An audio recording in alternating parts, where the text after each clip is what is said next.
seluruh pengurusnya, Bapak, Ibu, teman-teman dan jamaah Masjid Al-Muhajirin yang dirahmati Allah Subhanahu wa taala. Puji serta syukur marilah kita panjatkan atas kehadiran Allah Subhanahu wa taala karena berkat rahmat hidayah dan karunia-Nya sehingga kita dapat menghadiri Masjid Masjid Al-Muhajirin Dusun Ngabar Indragiri yang penuh berkah ini. Salawat dan salam yang melalui kita sampaikan kepada Nabi Al-Muhammad Nabi Muhammad SAW serta keluarga dan sahabat, dan insya Allah kita semua sebagai pengikutnya sampai akhir hayat, dan semoga kita mendapatkan syafaatnya yaumil qiyamah nanti. Amin ya rabbal alamin. Pada susunan acara yang akan saya bacakan pada malam hari ini adalah sebagai berikut. Yang pertama, pembukaan. Marilah acara ini kita buka dengan melambaskan nafas basmalah.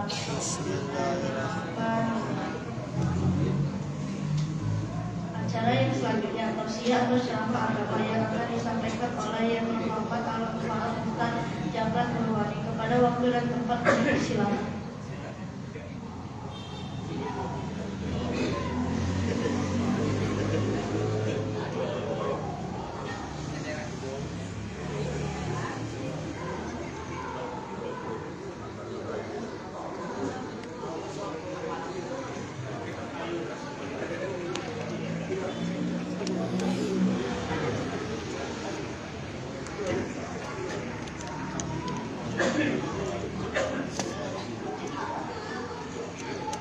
A'udzubillahiminasyaitonirrajim. Bismillahirrahmanirrahim. Assalamualaikum warahmatullahi wabarakatuh. Waalaikumsalam warahmatullahi wabarakatuh.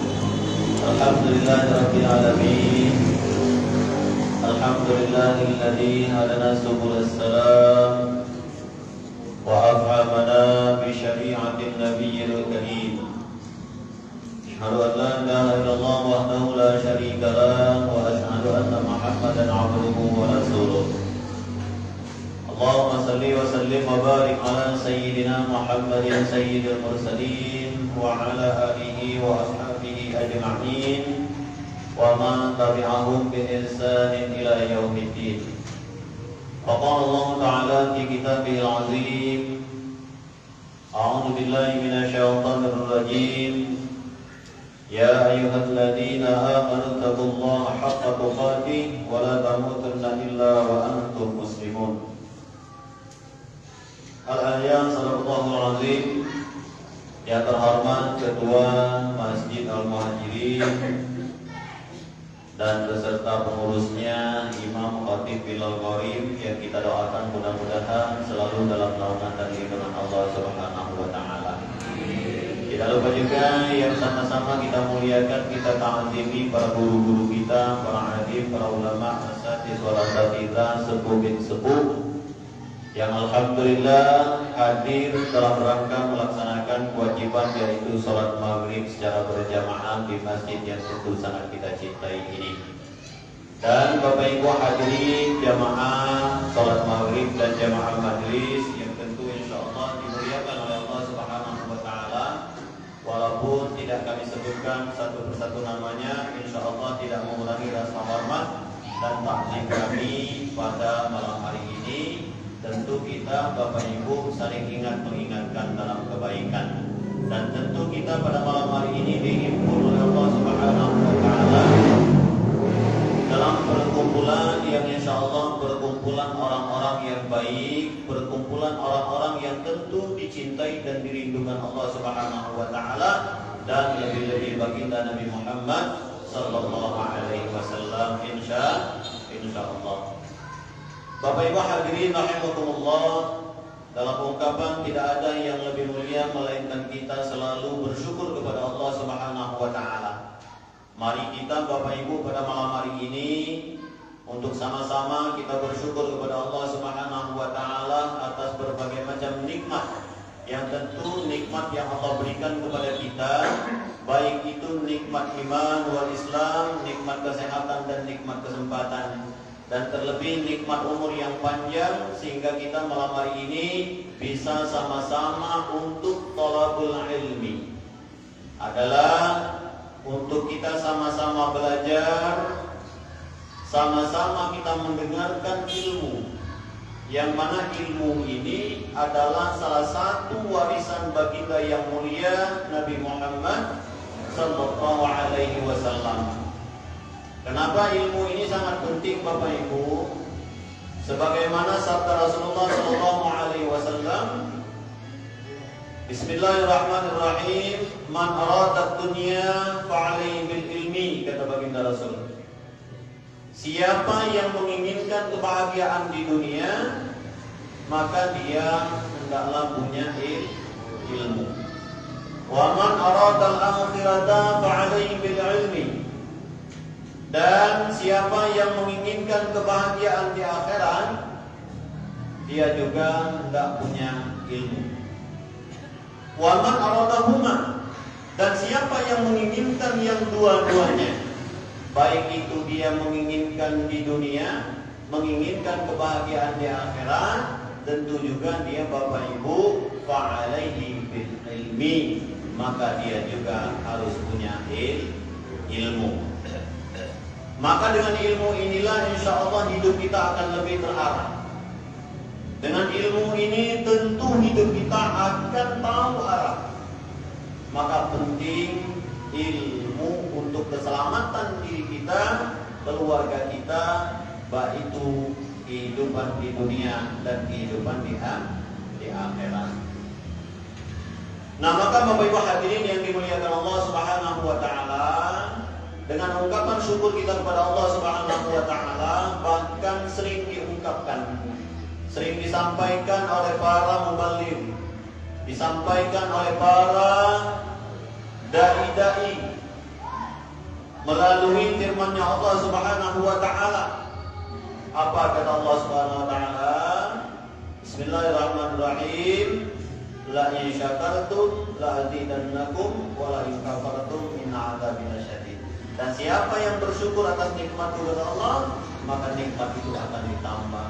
Sebaliknya, dan siapa yang kufur, maka sesungguhnya azab sangatlah pedih. Na'udzubillah wa na'udzubillah. Salawat dan salam mudah-mudahan tercurahkan kepada junjungan kita, manusia yang luar biasa, manusia yang agung, manusia yang sempurna, kekasihnya Allah Subhanahu wa taala, baginda Nabi Muhammadin sallallahu alaihi wasallam, keluarga, para sahabat, para ulama, para tabi'innya, yang insyaallah kita semua mudah-mudahan istiqamah menjalankan ajaran beliau sampai dengan akhir hayat kita masing-masing. Amin ya rabbal alamin. Bapak Ibu hadirin rahimakumullah, sehat Bu? Alhamdulillah. Masih siap dengar? Insya Allah. Karena Ibu sebagaimana kutipan Rasulullah SAW, jadilah kita itu kata Rasulullah SAW kun aliman. Ya. Jadilah orang alim. Kalau kamu tidak bisa jadi orang alim, au muta'alliman, jadilah penuntut ilmu. Ya seperti ini, penuntut ilmu. Au muta'alliman. Dan au mustami'an. Kalau tidak bisa menuntut ilmu, au mustami'an, jadilah pendengar ilmu.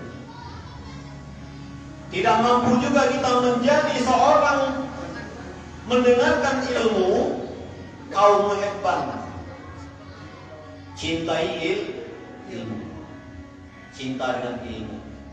Kata Rasulullah, jangan kalian mengambil yang nomor 5-nya, khamisan. Kalau kamu mengambil yang nomor 5 ini, fatahli, celaka. Jadi kita ini dianjurkan oleh Rasulullah SAW. Yang pertama, au muta'al kun aliman, jadilah kamu orang alim. Au muta'alliman, menuntut ilmu.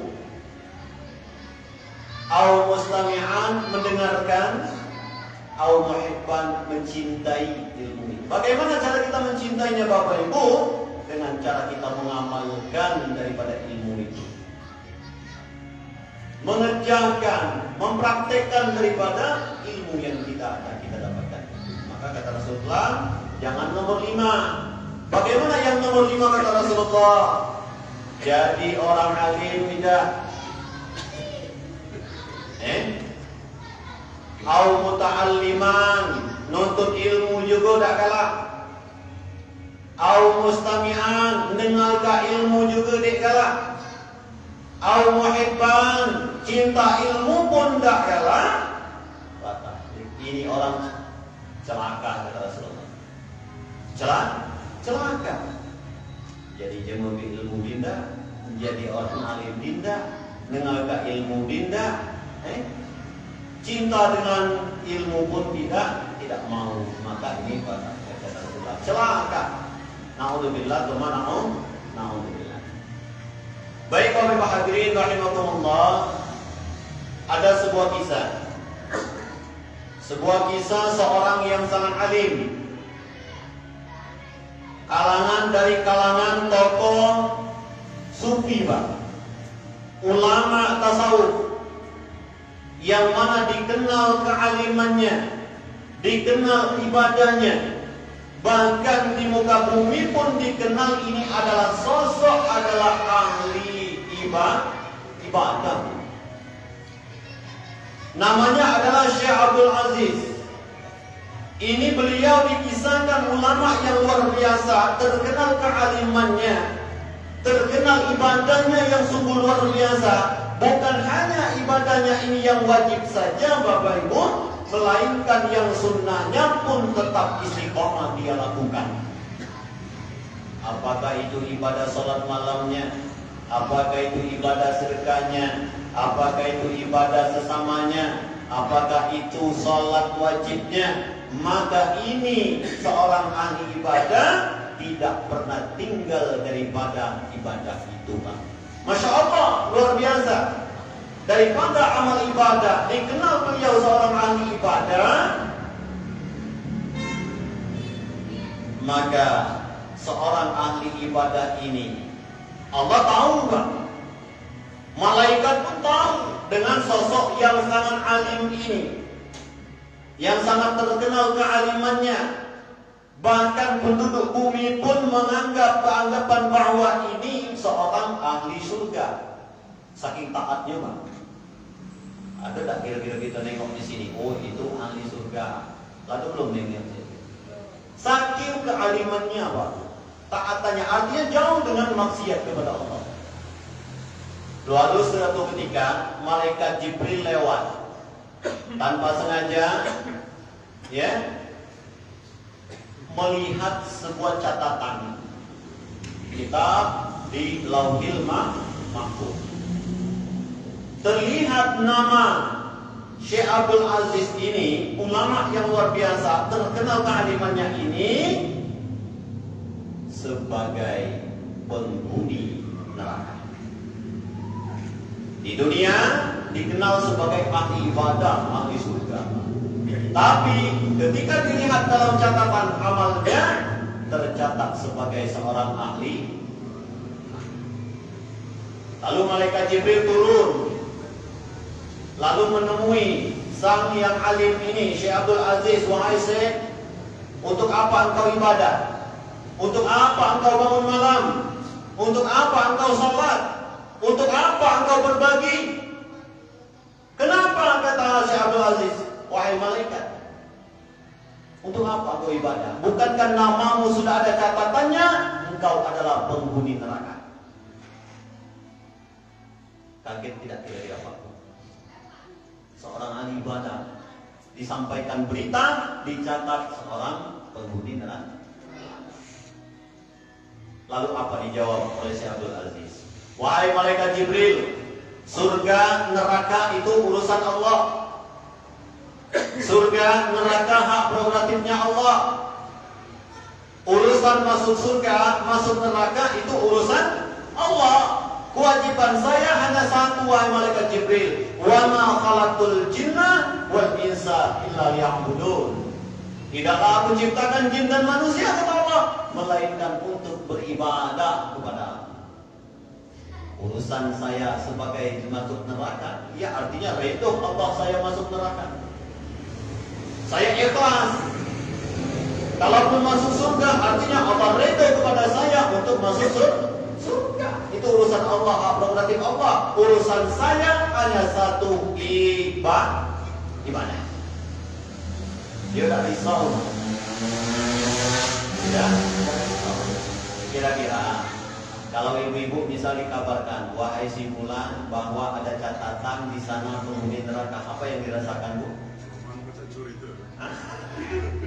Pak, kira-kira ada catatan nggak terlihat penghuni neraka, apa yang kita rasakan?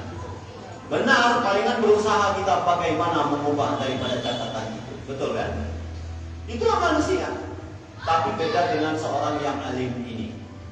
Dia pasrah. Urusan nak masuk ke mana baik, itu urusan Allah, hak prerogatif Allah. Kewajiban saya ibadah. Lalu naik malaikat Jibril melihat kembali ke langit, melihat catatan tadi. Ternyata yang tadinya itu penghuni neraka berubah menjadi penghuni surga. Masya Allah. Turun lagi malaikat Jibril memberikan kabar kepada Syekh Abdul Aziz, wahai Syekh, namamu dirubah oleh Allah, masuk sebagai penghuni surga. Lalu kata Syekh Abdul Aziz, alhamdulillah. Tapi kembali bertanya, bukan hanya kesenangan dan kegembiraan yang beliau dapatkan, bahkan Syekh Abdul Aziz pun bertanya kembali kepada malaikat Jibril, wahai malaikat, kalaupun keikhlasan saya tadi karena ibadah itu kewajiban saya ibadah, semuanya itu urusan Allah, surga milik Allah, neraka milik Allah. Lalu kalau memang ikhlas saya tadi yang menjadikan sebab menjadi berubah, apa faktor saya menjadi murka di hadapan Allah itu? Yang ditanyakan Pak, yang sebab pertama tadi, yang masuk suku, yang masuk neraka tadi, itu yang ditanya. Bukan karena dirubahnya, bukan. Wahai Syekh Abdul Aziz, yang membuat dirimu murka itu, membuat Allah murka kepadamu dulu ketika engkau saat asik lagi bermain. Dulu waktu engkau remaja, ya, waktu engkau remaja ketika subuh, ibumu mengetuk pintu kamarmu dan ibumu membangunkanmu untuk meminta tolong belanja ke pasar dan lain sebagainya untuk kebutuhan pada pagi itu. Dan engkau mendengar suruhan ibumu itu menyuruh engkau untuk bantu orang tuamu, tapi engkau pura-pura tidur dan tidak menjawab apapun dengan orang tuamu itu. Bukan menjawab apa, bukan menjawab tak galak, bukan menjawab tidak mau, hanya pura-pura tidur seolah-olah tidak mendengar daripada sapaan ibumu itu. Itulah yang menjadikan sebab Allah murka kepadamu, wahai Syekh Abdul Aziz. Jadi Pak, ini bukan jawab A, bukan jawab tak galak, ya, hanya pura-pura. Lalu bagaimana dengan orang-orang yang sudah membentak ibunya, membentak ayahnya, bahkan menghardik daripada orang tuanya? Na'udzubillah Pak. Ini belum bertindakan, baru pura-pura tidak dengar, pura-pura tidak dengar. Nah, na'udzubillah Bapak Ibu. Maka mari ini wujud bakti kita kepada orang tua. Jadi bisa menjadi sebab hal yang sepele itu menjadikan kita untuk murka di hadapan Allah Subhanahu wa taala. Bapak Ibu hadirin yang dimuliakan Allah Subhanahu wa taala, adapun kisah ini terdapat dalam, kalau tadi seorang yang alim, seorang yang terkenal kealimannya, seorang ulama tasawuf, ahli sufi, ini yang sungguh luar biasa. Itu menjadikan sebab celaka, murka karena dia tidak bakti kepada orang tuanya. Maka selagi kita masih punya orang tua, mari kita bahagiakan mereka. Yang tidak ada lagi, kita doakan mereka. Kita kirim doa untuk mereka. Insya Allah itu doa sampai untuk wujud bakti kita kepada mereka yang telah tiada. Mudah-mudahan orang tua kita yang masih ada, kita bakti kepada mereka, dan yang sudah dahuluan itu kita doakan dengan Al-Fatihah. Nah, dalam sebuah kitab Al-Adab Al-Mufrad, Imam Al-Bukhari menjelaskan dalam sebuah riwayat seorang wanita. Kalau tadi yang laki-laki, Bu, ini seorang wanita. Seorang perempuan maqadil. Kalau tadi yang laki-laki, ini yang ibu-ibunya. Biar adil. Seorang wanita yang sungguh luar biasa ketaatannya kepada Allah. Ibadahnya, Masya Allah, Ibu, bukan main. Salat wajibnya, Masya Allah, tak pernah tinggal. Ibadah yang sunnah, sedekah, berbagi, zikir, tak pernah dia alpa itu. Ini seorang perempuan. Dikisahkan di dalam sebuah kitab Al-Adab Al-Mufrad, dalam sebuah riwayat Imam Bukhari, di mana diceritakan seorang perempuan ini yang ahli ibadah yang luar biasa. Tapi seorang ahli ibadah ini merupakan salah satu penghuni. Penghuni apa, Ibu? Min ahlin nar. Penghuni neraka. Bagaimana perempuan yang dikatakan dengan simpulan ini? Ketika sahabat bertanya kepada Rasulullah SAW, seorang ahli ibadah yang luar biasa, apa kata Rasulullah? An Abi Hurairah radhiyallahu anhu, qala qila an-nabi sallallahu alaihi wasallam, ya Rasulullah. Apa kata Rasulullah? In fulanatun taqumul lail wa tasumun nahar. Dari Abu Hurairah radhiyallahu anhu yang berkata, dikatakan pada Rasulullah sallallahu alaihi wasallam, wahai Rasulullah, sesungguhnya fulana, seorang wanita, seorang perempuan yang Masya Allah rajin mendirikan sholat.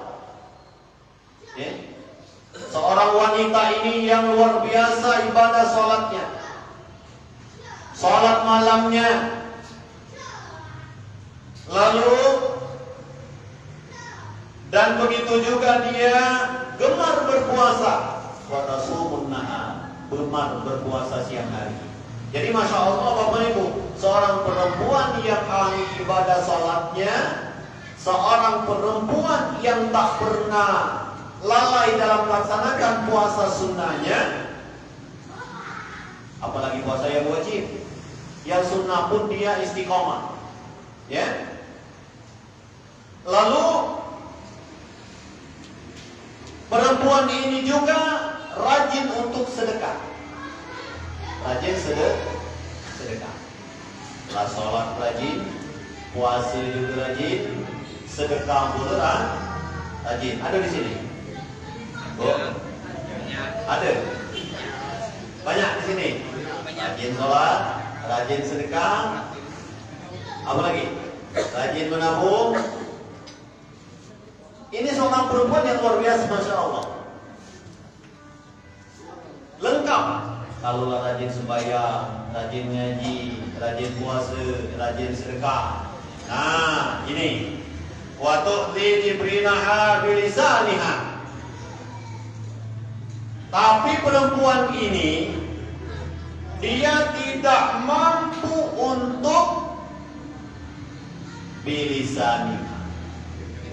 Jago lisannya. Tak katik lain ceritakan tetanggonya, ceritakan kejelekan-kejelekan orang lain. Naudzubillah. Sembahyang rajin, ngaji rajin, sedekah rajin, puasa rajin, hanya rajin pula lisan.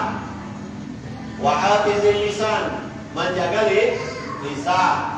Bukankah orang yang menjaga lisan ini, kata Rasulullah, termasuk orang yang dirindukan oleh surga.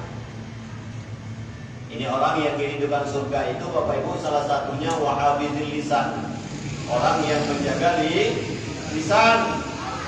Lalu kata Rasulullah, faqala Rasulullah sallallahu alaihi wasallam, dan berkata Rasulullah sallallahu alaihi wasallam,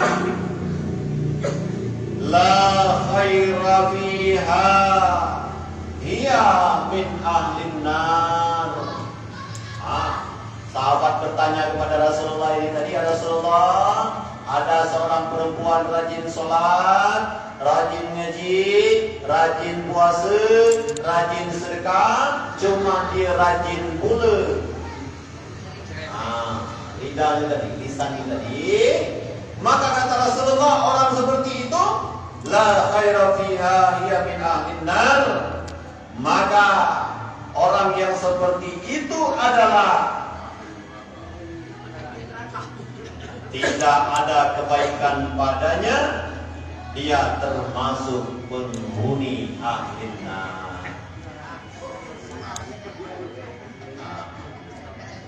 Jadi untuk apa Ibu? Ibadahnya lah Masya Allah bukan main, ya Allah. Sedekahnya lah tak pernah alfa setiap hari. Apakah itu sedekah subuh, apakah itu sedekah dengan tetangga, apakah itu berbagi, bahkan diupload pula. Alhamdulillah, indahnya berbagi. Cuman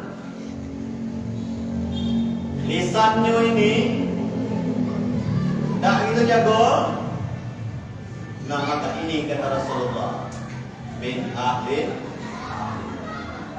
Nah maka ibu hadirin yang dimuliakan Allah, mereka para sahabat berkata, bulan lainnya hanya mengerjakan sholat wajib. Ini ada sebuah riwayat lain lagi Pak. Bahkan dalam riwayat lain juga dikatakan, para sahabat bertanya, ya Rasulullah, ada seorang perempuan yang mengerjakan sholat wajib, seorang perempuan yang bersedekah, sedekahnya tidak banyak, cuman 1 potong keju. Jadi perempuan ini ahli ibadah, sedekahnya cukup pandai, semampunya baik, hanya sepotong keju. Tapi seorang perempuan ini ibadahnya pas-pasan, ngenjuk cuman semampunya. Cuman seorang perempuan ini, kata sahabat, ya Rasulullah, dia tidak pernah menyakiti hati orang lain. Maka dijawab oleh Rasulullah, dia adalah penghuni surga. Jadi beda dengan yang pertama tadi. Jadi walaupun semampunya baik Bapak Ibu, tapi kita adalah menjaga lisan kita, tidak menyakiti hati orang lain, kata Rasulullah, dia adalah penghuni surga. Maka tentu kita Bapak Ibu hadirin yang dimuliakan Allah Subhanahu wa taala, bahwa kasih sayangnya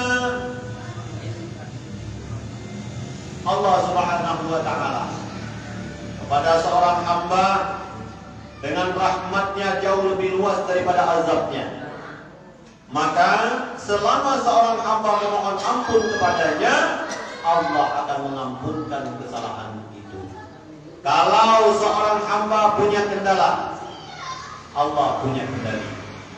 Seseorang punya masalah, Allah punya solusi. Maka yakinkan itu kepada Allah Subhanahu wa taala. Sekecil apapun Bapak Ibu hadirin yang dimuliakan Allah, maka tentu kita manusia tidak ada yang sempurna. Manusia tempatnya salah, manusia tempatnya berlumur dosa.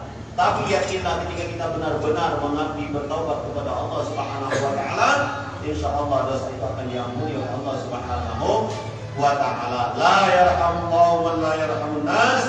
Allah tidak mengasihi orang yang tidak mengasihi manusia lainnya. Hati Bapak Ibu. Jadi Allah tidak mengasihi manusia ya, yang tidak mengasihi manusia yang lainnya. Artinya kita perlu kasih sayang. Maka hubungan kita ini ada dua, hablum minallah wa hablum minannas.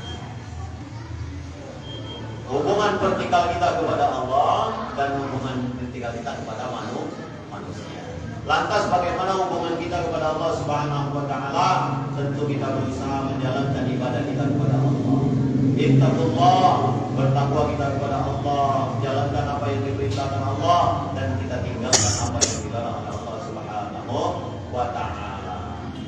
Jangan pernah kita belajar untuk selalu kita mentaati, mengabdi kepada Allah Subhanahu wa taala.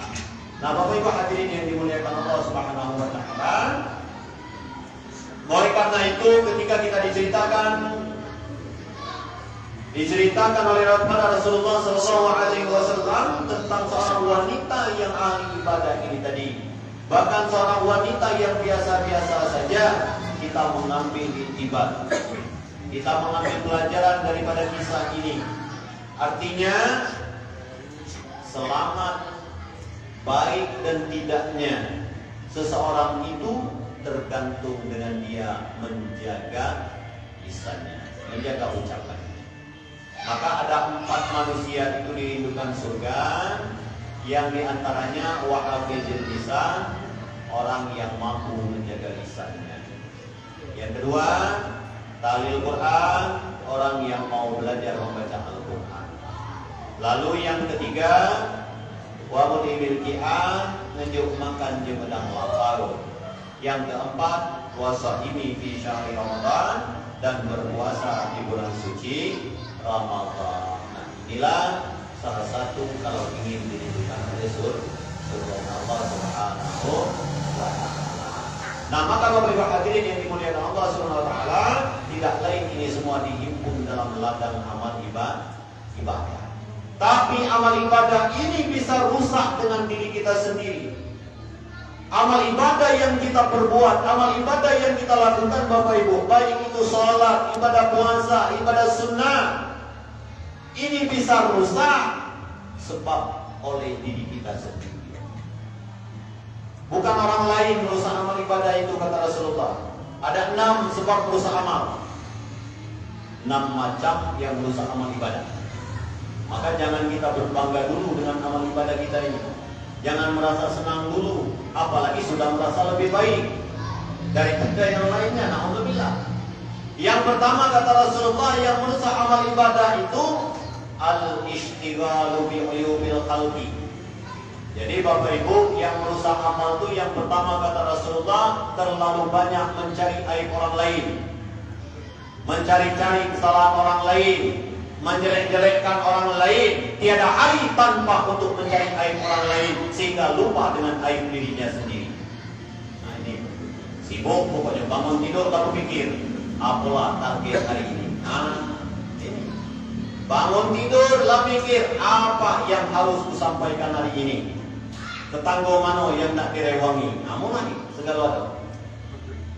Ini rusak amal ibadah kita Bapak Ibu. Al-istighalu bi uyubil khalqi, terlalu banyak mencari aib orang lain, terlalu sibuk mencari orang lain. Semut di seberang lautan kinaan, gajah di pelupuk mata kita di kinaan. Inilah gawi.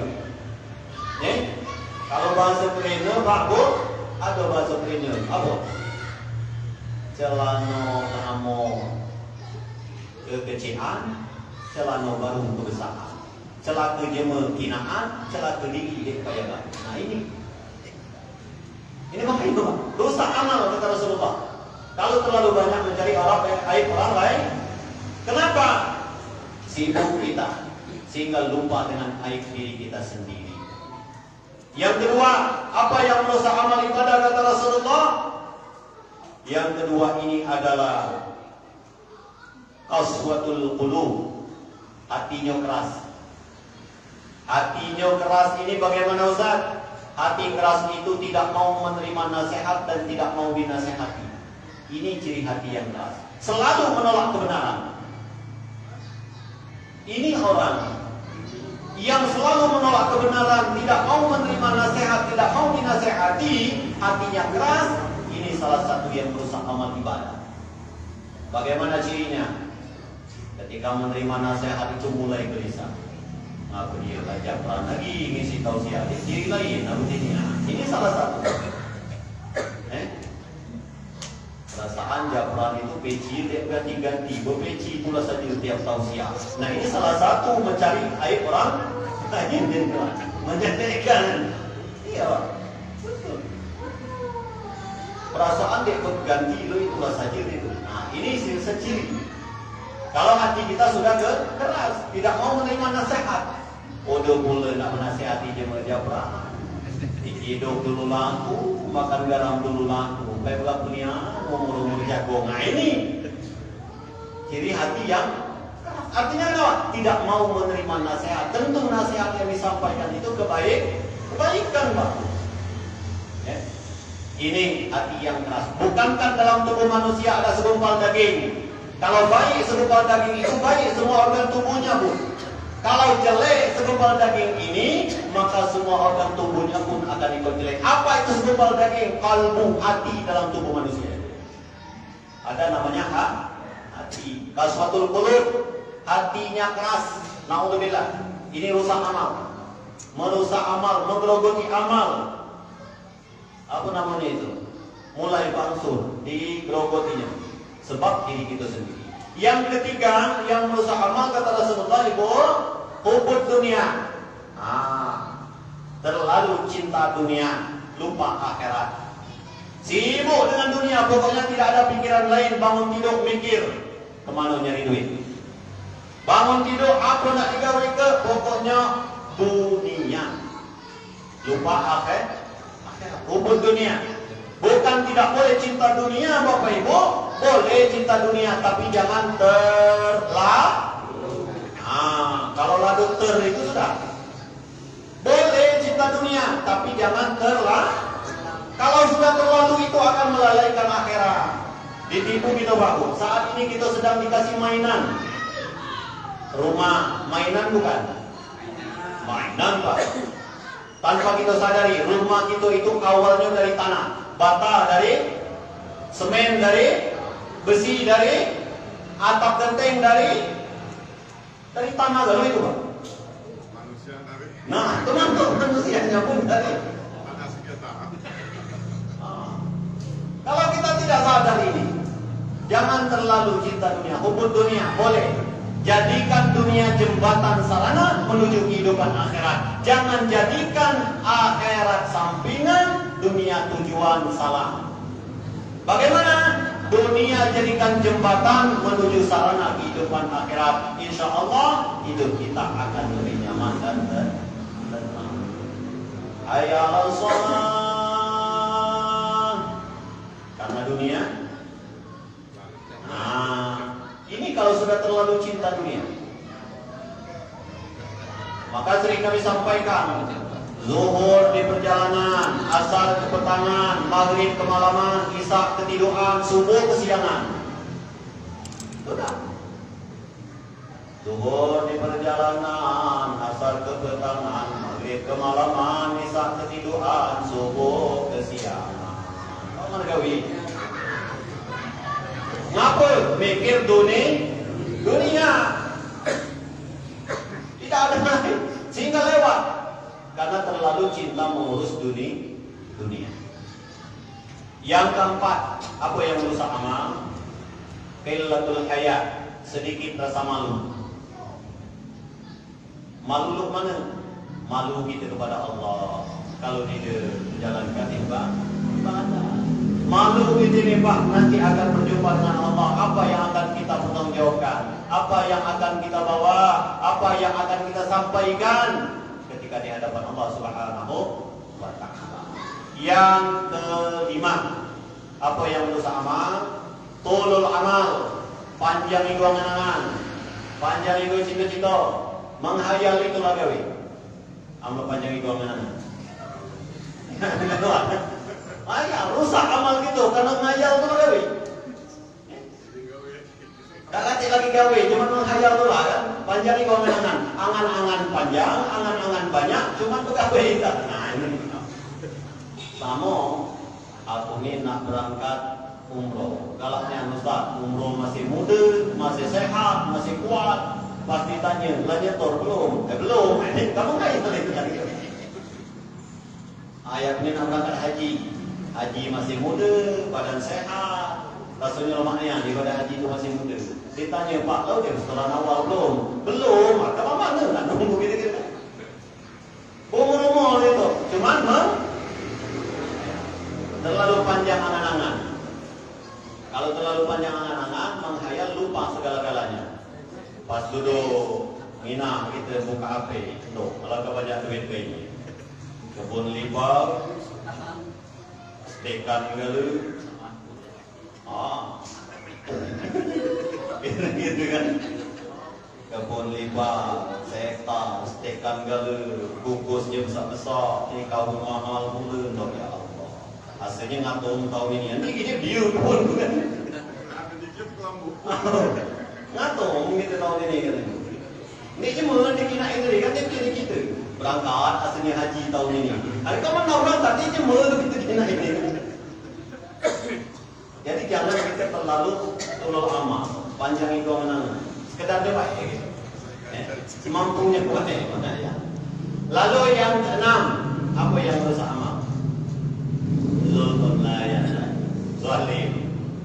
Nah, zalim ini naudzubillah, jangan. Baik zalim dengan istri zalim ke suami, zalim ke anak, apalagi zalim dengan tetangga, apalagi zalim dengan orang lain. Na'udzubillah. Perbuatan zalim itu salah satu perbuatan yang memeruhi amal itu, merusak amal ibadah itu. Jadi kita lah payah-payah beramal ibadah tapi rusak gara-gara 6 macam perkara ini tadi. Apa 6 macam tadi Bu? Masih ada teringat? Yang pertama tadi apa yang rusak amal? Nah, sibuk mencari orang lain. Yang kedua? Nah, hatinya keras. Hatinya keras ini membeku. Hatinya membatu.